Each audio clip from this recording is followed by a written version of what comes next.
2 semaines se sont écoulées, il est à nouveau temps de faire le point sur l'actualité de la réalité virtuelle. Du hand tracking, des jeux PSVR et des nouveaux casques, c'est votre Virtual Mag.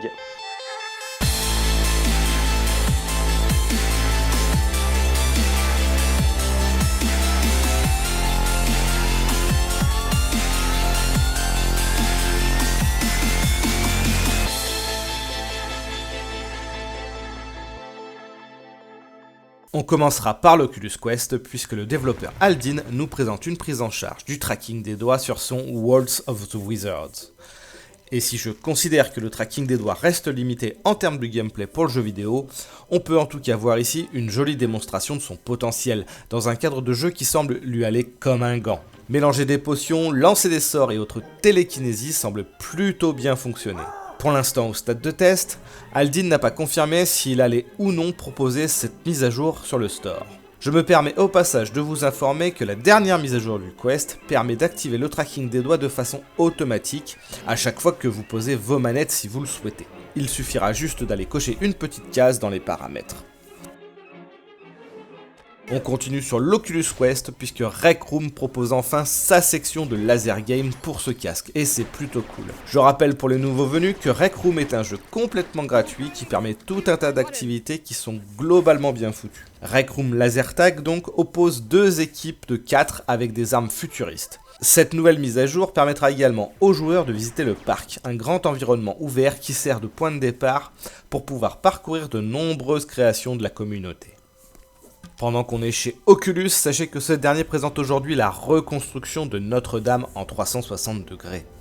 Depuis l'incendie du toit de la cathédrale en avril dernier, l'un des plus grands monuments du monde a été fermé au public en attendant que sa rénovation soit terminée.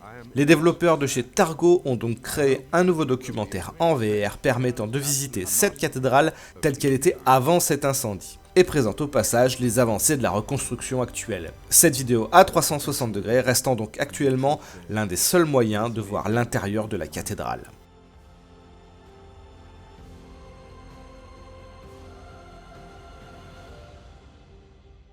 On terminera chez Oculus avec Mark Zuckerberg qui a annoncé un chiffre de vente pour la fin d'année 2019.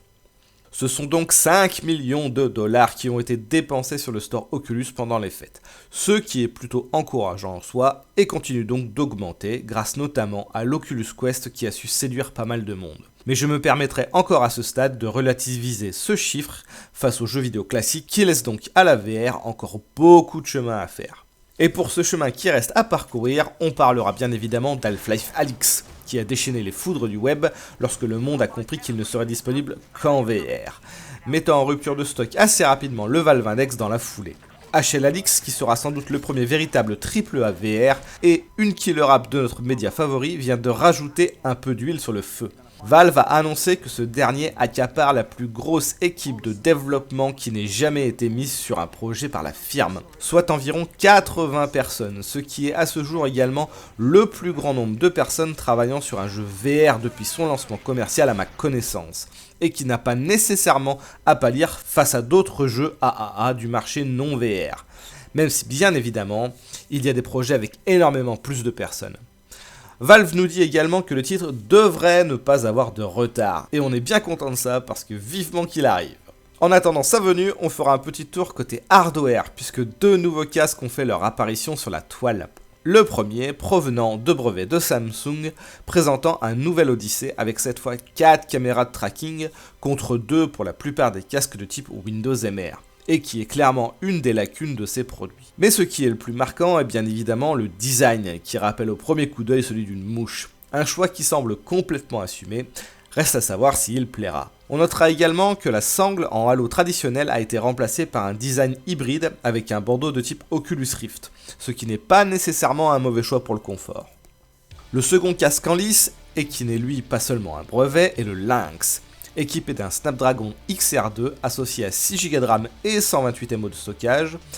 Il propose deux écrans LCD en 1600 par 1600 pixels. Il s'agit cette fois d'un casque autonome qui permet à la fois de faire de la VR et de l'AR avec un champ de vision de 90 degrés, ce qui n'est pas énorme en VR, mais au-dessus de la concurrence en ce qui concerne la réalité augmentée.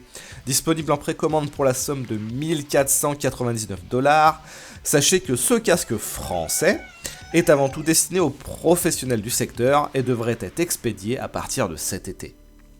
On finira cette récap de l'actu par une annonce PSVR plutôt sympa. C'est le 25 février que déboulera Covert sur cette plateforme.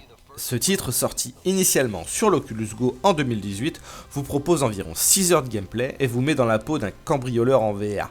Mais il faudra également maîtriser le hacking sur votre écran de smartphone pour arriver à ses fins. L'une des particularités de ce jeu est donc son gameplay asymétrique en coopération, ce qui est encore assez rare en VR. La coopération peut bien évidemment s'effectuer avec un joueur en ligne également. Mais comme pour Keep Talking and Nobody Explode ou encore le jeu d'horreur Reiko Fragments, c'est toujours plus sympa d'avoir un joueur dans la même pièce bien évidemment. Et c'est la fin de ce Virtual Mag, comme d'hab n'hésitez pas à partager, à liker, tout ça, et je vous dis à très bientôt, ciao ciao.